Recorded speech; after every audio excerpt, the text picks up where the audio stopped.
Olá, estudante! Hoje nós vamos dar continuidade ao tema, né, ao conteúdo de eletroquímica, especificamente ao estudo das pilhas.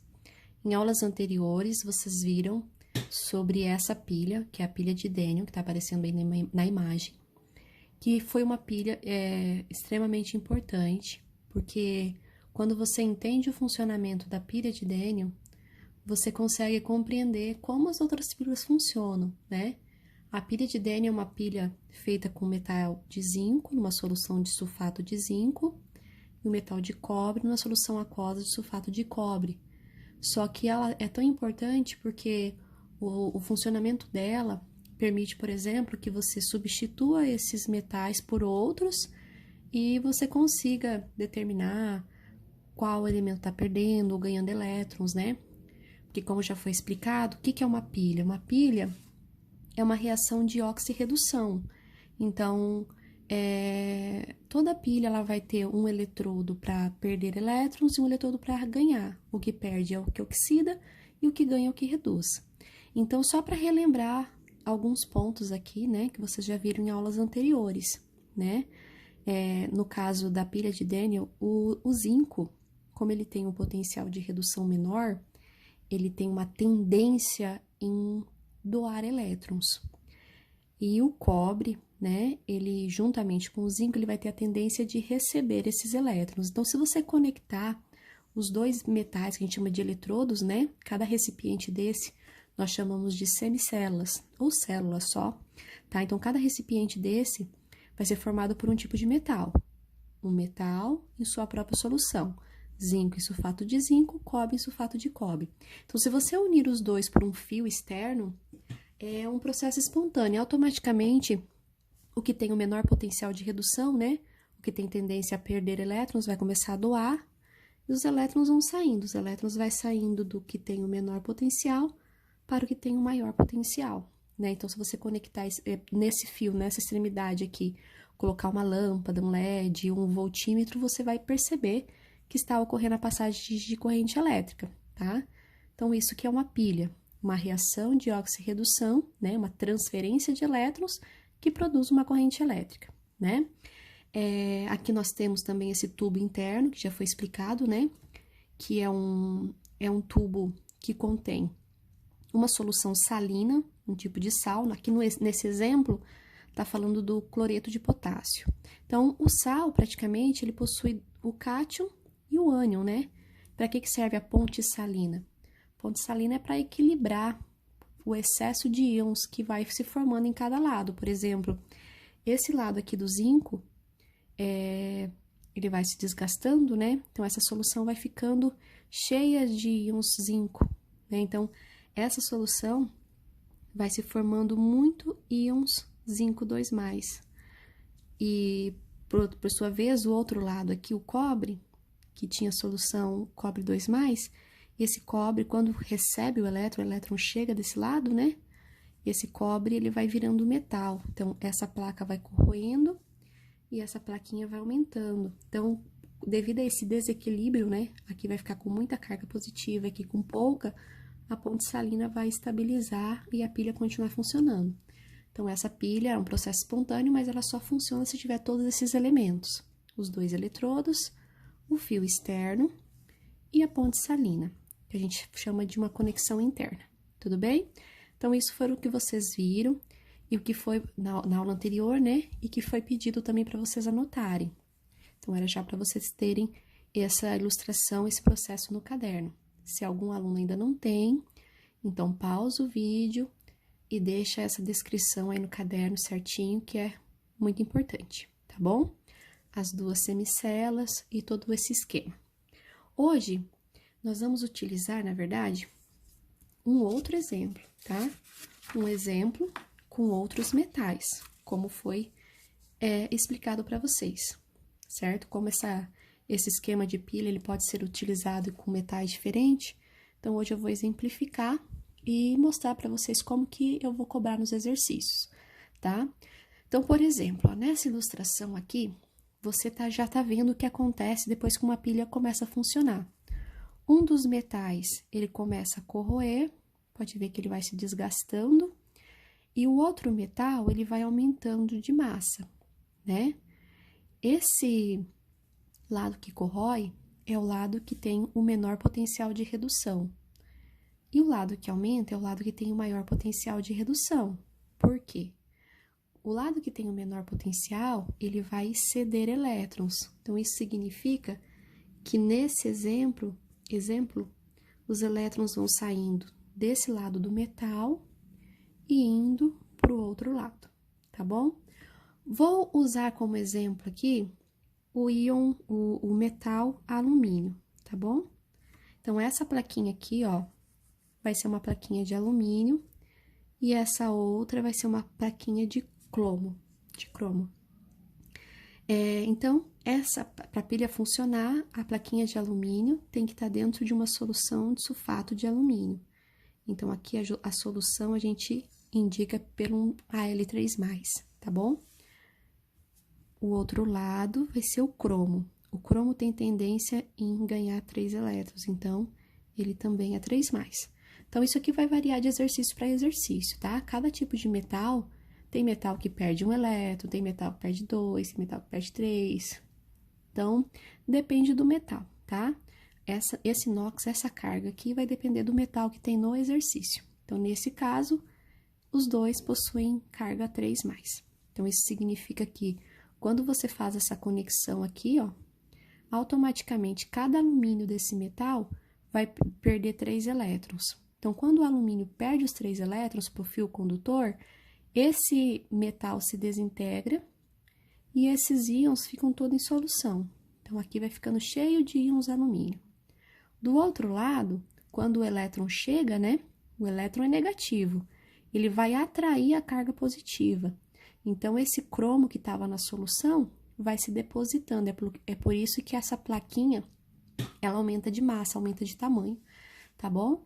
Então, aqui, ó, só de observar a pilha, você já sabe qual é o lado que perde, qual é o lado que ganha, tá? Então, o lado que perde sempre corrói. E o lado que ganha elétrons sempre aumenta de massa, tá? Tem outros itens também que você pode interpretar aqui, ó. Toda pilha, se vocês olharem uma pilha lá normal, aquelas pilhas alcalinas, né? Qualquer tipo de pilha, você vai ver que sempre tem um lado negativo e um lado positivo. Agora, você já sabe o que significa. O lado negativo da pilha é sempre o lado que perde elétrons. Então, esse é o lado negativo da pilha. E o lado positivo é sempre o lado que recebe elétrons. Então, quando eu perguntar qual é o negativo e positivo, você já sabe, tá? Aí nós temos 2 nomezinhos para identificar cada lado desse. O negativo é chamado de ânodo e o positivo é chamado de cátodo. Isso mesmo. Então, no ânodo, como ele perde elétrons, a gente diz que ele sofre a oxidação. E o cátodo, como ele ganha, ele sofre a redução. Então, é por isso, a união dos dois envolve uma reação de oxirredução, tá bom? Aí, nós vamos ter como identificar cada lado desse, ó. O lado que perde, como eu disse, é um metal. O metal aqui, ele é representado pelo símbolo e uma carga 0, ou sem nada, só o símbolo.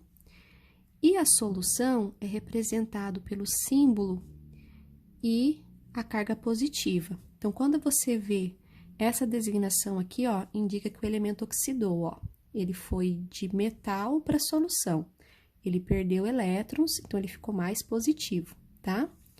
O outro lado, por sua vez, é o contrário, ó. A solução, ele ganha elétron, então ele vira metal. Então, a representação é do mais para o 0. Então, tem que ficar bem entendida essa diferença, ó. O lado que perde é o metal que se desgasta e se transforma em solução. O lado que ganha, os íons da solução, recebe o elétron e se transforma em metal. Por isso que esse metal aqui aumenta de tamanho, tá? Então, essas são as designações gerais. E nas perguntinhas, como que vai aparecer nos exercícios? Aí, nos exercícios, vão aparecer perguntinhas como essa, ó. Qual é o ânodo da pilha? Qual é o cátodo? E como que você vai responder? Você só vai representar do jeito que eu falei, ó. O ânodo, você tem que saber que é o lado que perde. Então, qual é o ânodo? O Al0 que se transforma em Al3+, você representa o eletrodo. Qual é o cátodo? O cromo 3+, que se transforma em cromo 0. Qual é o polo positivo? Tem que lembrar, o positivo da pilha é sempre o lado que ganha elétrons. Então, aqui é o cromo de novo, ok? Aí você vai representando. Pode aparecer, por exemplo, perguntinhas como essa, ó. Qual solução concentra? E qual solução dilui? Concentrar são aquelas soluções que ficam cheias de íons, que é sempre o lado que perde elétrons. Lembra? O elétron sai, o alumínio se desintegra, então essa solução vai ficando cheia de carga positiva, concentrada. E esse outro lado aqui, por sua vez, como os íons eles vão saindo, né? Eles vão virando metal, ela vai ficando mais fraquinha, ela vai ficando diluída. Então, quando eu pergunto assim, ó, qual solução concentra? Nesse caso, você sabe que concentra o lado que perde. Então, eu vou designar aqui, ó, a solução do alumínio. Eu posso colocar só assim, porque solução, né? A gente representa pela carga positiva. E qual solução dilui? A solução do cromo, tá bom?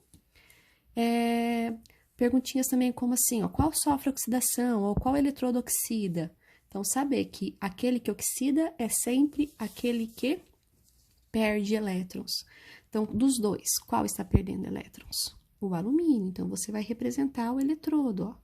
O alumínio que está perdendo elétrons.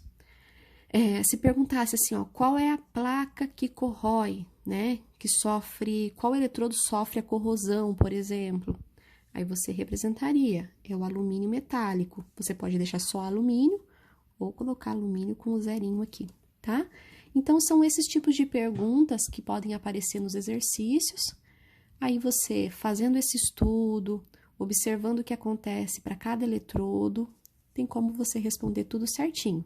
Lembrando, a única coisa que vai mudar são os metais. Então, aqui tem alumínio e cromo, vocês viram lá na pilha de Daniel que era zinco e cobre. Aí vai variando, desde que você use dois metais, tem potencial diferente, né? Um tem tendência em perder elétron, outro tem tendência em receber, você vai formar uma pilha, tá? Um outro detalhe, pessoal, que pode aparecer é o seguinte, algumas vezes, nos exercícios, não tem o desenho, esse desenho todo. Existe o que a gente chama de diagrama da pilha, ou a representação da pilha. Tá? Então, é importante saber isso também. Essa representação é uma forma simplificada de você escrever tudo isso, para não ficar desenhando tudo isso toda vez, né? E essa representação tem como regra geral isso aqui, ó, você coloca sempre o ano do primeiro e depois o cátodo.